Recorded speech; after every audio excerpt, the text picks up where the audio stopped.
Hey everybody, George Chamberlain here. Want to do a special report for you here about all this debate, all this stuff that's going on back in Washington about the debt ceiling. Just in case you're not up to speed on this thing, in a few weeks, on August 2nd, the debt ceiling, we have a certain amount of money that the government can borrow, okay? We will reach that point, and at that point in time, the government has no authorization to issue any more bonds or any other currencies or anything that would raise revenue. And for all intents and purposes, what that suggests is that the government would have to shut down in its own way, shape, or form. I remember back a few years ago, 1994, we went through a similar situation where we couldn't get a budget agreed to and we had to shut down certain aspects of government. It was a very temporary situation. There was a lot of politics involved. That was the Newt Gingrich thing.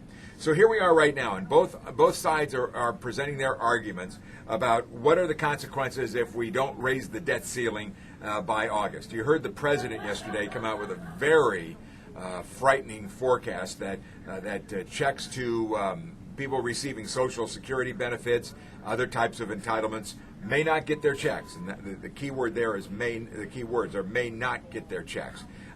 Some are really calling that an extremely idle threat designed to do nothing but scare others. But it is a potential reality. A lot simply depends on how long this situation lasts. If they can't reach an agreement on spending cuts or the ability to raise more revenues, that's what will potentially happen. And how long that lasts will be the deciding factor. It comes down to this. The Congress and the administration have two options here. One is to cut spending. The other is to raise revenues. How will that affect you?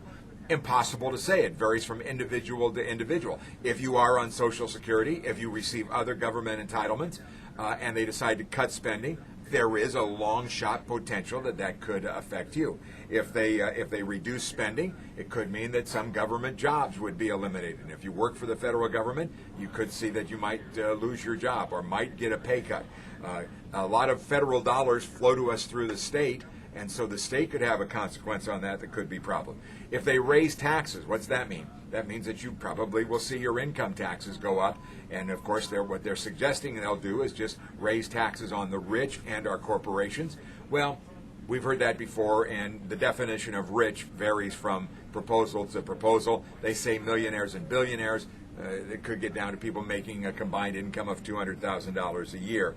It also means that there's a good chance that if they decide to raise taxes, there could be other ways that you would feel that in payroll deductions and other things like that, and having to pay for more government services in different ways. So we just don't know. It's just something you sort of want to pay attention to. Don't put a lot of sweat equity into following what's going on there. Just kind of wait and see how things go. If you have a strong opinion on things, certainly let the president and let your elected officials know what your thoughts on this, okay? Kind of keeping an eye on that for you. I'm George Chamberlain.